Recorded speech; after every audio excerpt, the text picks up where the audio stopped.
Hi friends, இன்றைக்கி நம்ம வீடியோவில் ரோட் சைட் காளான் எப்படி பண்ணுறதுன்னு பார்க்கலாம். இந்த மாதிரி ரோட் சைட் காளான் நீங்கள் ஒரு தடவை வீட்டில் செஞ்சு பாருங்கள். அதோட நீங்கள் கடையிலே வாங்க மாட்டீங்க, நம்மளே வீட்டில் செஞ்சு சாப்பிட்லாம். ரொம்ப ஈஸி. வாங்க இது எப்படி செய்கிறதுன்னு வீடியோக்குள்ளே போய் பார்க்கலாம். ஃப்ரெண்ட்ஸ், காளான் செய்கிறதுக்கு அதுக்கு தேவையான பொருள் என்னென்னு பார்த்துடலாம். ரோட் சைட் காளானில் காளான் கொஞ்சமாக தான் சேர்ப்பாங்க, கோஸ் தான் நிறைய சேர்ப்பாங்க. அதனால் நான் இங்கே கோஸ் பொடியாக அரிஞ்சு வச்சுருக்கேன், அலசிட்டு அரிஞ்சு வச்சுருக்கேன், அதை சேர்த்துக்கிறேன். இந்த கோஸ் ஒரு 100-150 கிராம் அளவுக்கு இருக்கும். இதை சேர்த்துக்கிறேன். இதுக்கப்புறம் 2-3 மஷ்ரூம், ஏன்னா மஷ்ரூம் கொஞ்சமாக தான் சேர்ப்பாங்க, ஆனால் நானும் கொஞ்சமாகவே எடுத்துக்கிறேன். 2-3 அளவுக்கு தான் மஷ்ரூம் சேர்த்துருக்கேன்.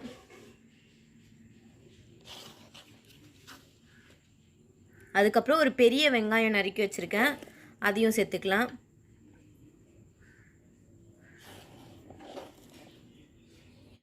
கடைகளில் மைதா சேர்ப்பாங்க, நான் இன்றைக்கி மைதா சேர்க்கல, கோதுமை மாவு சேர்த்துக்கிறேன்.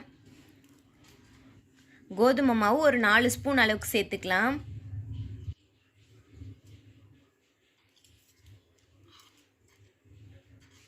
Spoon garam masala, 1 spoon chilli powder,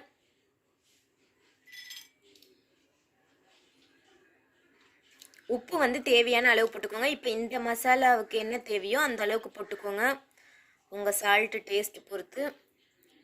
நான் ஒரு 1/2 ஸ்பூன் அளவுக்கு மட்டும் சேர்த்துக்கிறேன், அப்புறமா உப்பு பார்த்துட்டு கூட சேர்த்துக்கலாம். அப்புறம் 1 ஸ்பூன் அளவுக்கு சோள மாவு சேர்த்துக்கிறேன், கார்ன்ஃப்ளவர் மாவு.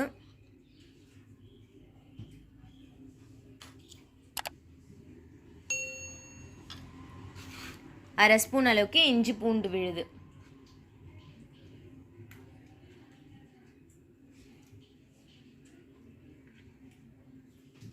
கால் ஸ்பூன் அளவுக்கு மஞ்சத்தூள் சேர்த்துக்கலாம்.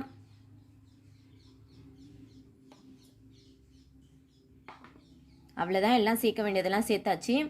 இப்போது லைட்டாக தண்ணி தெளித்து இதெல்லாம் பிசைஞ்சிக்கலாம். ரொம்ப தண்ணி தெளிக்கக்கூடாது, லைட்டாக தெளிக்கணும்.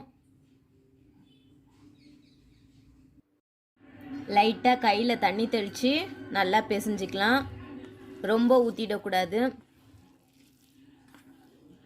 இப்போ இதை பிசைஞ்சிட்டு காமிக்கிறேன்.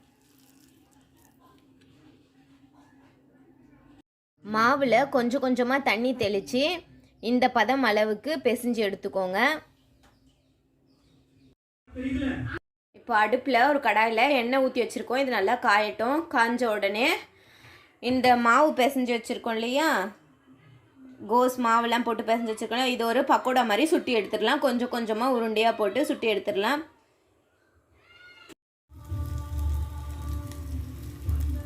எண்ணெய் காஞ்சாச்சு. இப்போ கொஞ்சம் கொஞ்சமாக உருண்டையாக எடுத்து போட்டு இதை பொரிச்சிக்கலாம்.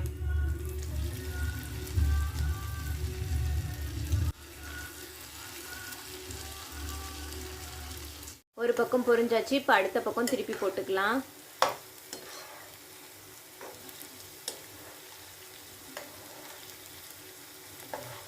ரெண்டு பக்கமும் நல்லா பொரிஞ்சாச்சு. இது நல்லா எண்ணெயை வடிகட்டிட்டு எடுத்து வச்சுக்கலாம்.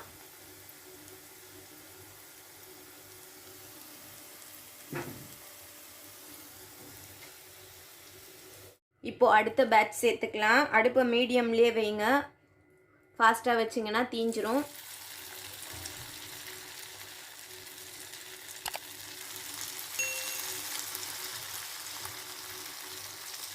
செகண்ட் பேட்சையும் பொரிச்சு எடுத்தாச்சு, இங்கே வச்சாச்சு. இப்போ இந்த பொரிச்சு வச்சுருக்கோம் இல்லையா, இதெல்லாம் உதுத்து வச்சுக்கலாம். இதை உதுத்து வச்சுக்கலாம். இப்போ இதே கடாயை வச்சு ஒரு ஸ்பூன் அளவுக்கு எண்ணெய் ஊற்றிருக்கேன். அந்த எண்ணெயில் ஒரு பெரிய வெங்காயம் நறுக்கி வச்சுருக்கேன், அந்த வெங்காயத்தை சேர்த்துக்கலாம்.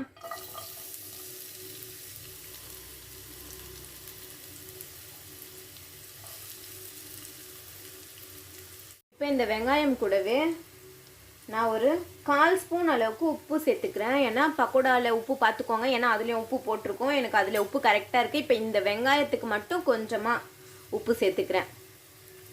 1/2 ஸ்பூன் அளவுக்கு இஞ்சி பூண்டு பேஸ்ட்டு சேர்த்துக்கிறேன்.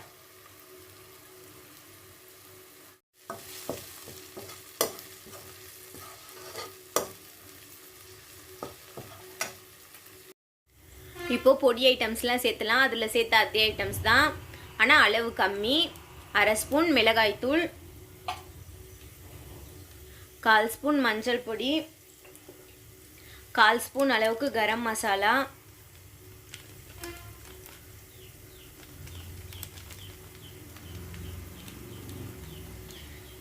1/4 ஸ்பூன் அளவுக்கு மிளகு பொடி. காரம் உங்களுக்கு ஏற்ற மாதிரி சேர்த்துக்கோங்க. நான் இப்போ வந்து பசங்க சாப்பிட போகிறாங்களா, அதனால் கொஞ்சம் எல்லாமே கம்மியாகவே சேர்த்துக்கிறேன். காரமாயிட்டு அப்புறம் சாப்பிட மாட்டாங்க. உங்களுக்கு என்ன அதிகமாக வேணும்னாலும் நீங்கள் அதிகமாக சேர்த்துக்கோங்க. எனக்கு இந்த காரம் அளவு போதும். இப்போ இதெல்லாம் நல்லா கலரி விட்டுடலாம்.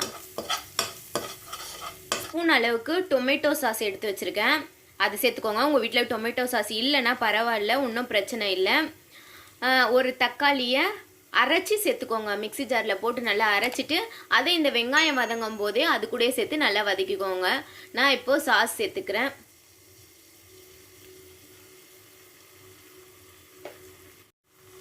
இது கூட 1/2 ஸ்பூன் அளவுக்கு சோயா சாஸ் சேர்த்துக்கிறேன். சோயா சாஸ் இல்லைன்னா பரவாயில்ல, ஒன்றும் பிரச்சனை கிடையாது. நீங்கள் இது இல்லாமலே செய்யலாம். ஒன்றும் டேஸ்ட்டு ரொம்பலாம் மாறுபடாது, அதே மாதிரி தான் இருக்கும், நல்லாவே இருக்கும். 1 ஸ்பூன் அளவுக்கு லெமன் ஜூஸ் கொஞ்சம் சேர்த்துக்கிறேன். ஜூஸ் மட்டும் எடுத்து வச்சுருக்கேன், அதை சேர்த்துக்கிறேன். அவ்வளோதான். இதெல்லாம் சேர்த்துட்டு நல்லா இப்போது கலந்து கொடுத்துடலாம்.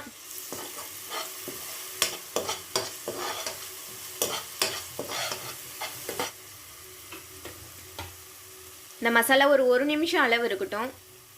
நிமிஷம் ஆயாச்சு. இப்போது 1 ஸ்பூன் அளவுக்கு சோள மாவு எடுத்து தண்ணியில் இந்த மாதிரி கரைச்சி வச்சுருக்கேன். இந்த சோள மாவையும் இது கூடவே சேர்த்துக்கலாம்.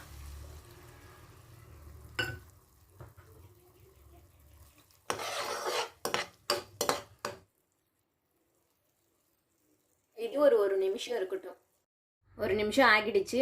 இப்போ இந்த அளவுக்கு கெட்டித்தன்மை வந்துருச்சு. இங்கே வந்து நம்ம பக்கோடா பொரிச்சு வச்சோம் இல்லையா, அதை உதுத்து வச்சுருக்கோம்.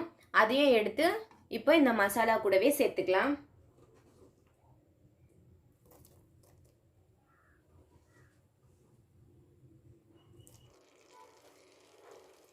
இப்போ இதெல்லாம் சேர்த்து நல்லா கலரி கொடுத்துக்கலாம்.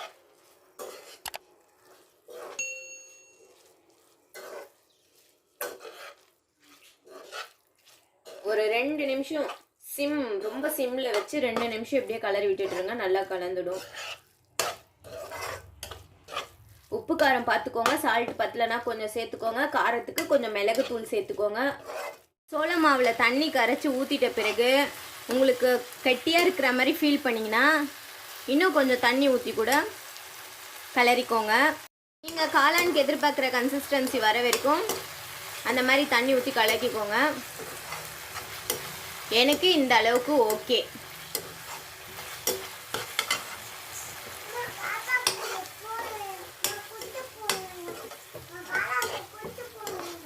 எனக்கு இந்த அளவுக்கு ஓகே, நான் எடுத்துட போகிறேன்.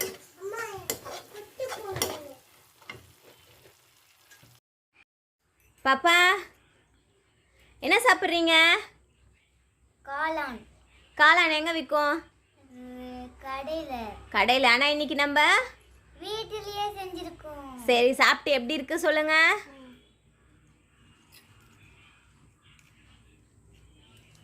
தச்சு நீ சொல்ற சாப்பிட்டு.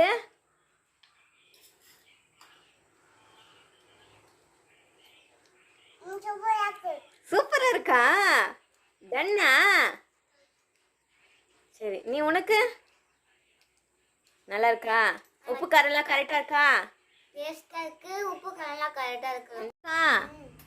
நம்ம கடையில விக்குமே. அதுவா? ஆனா அம்மா இப்ப வீட்லயே செஞ்சேன்.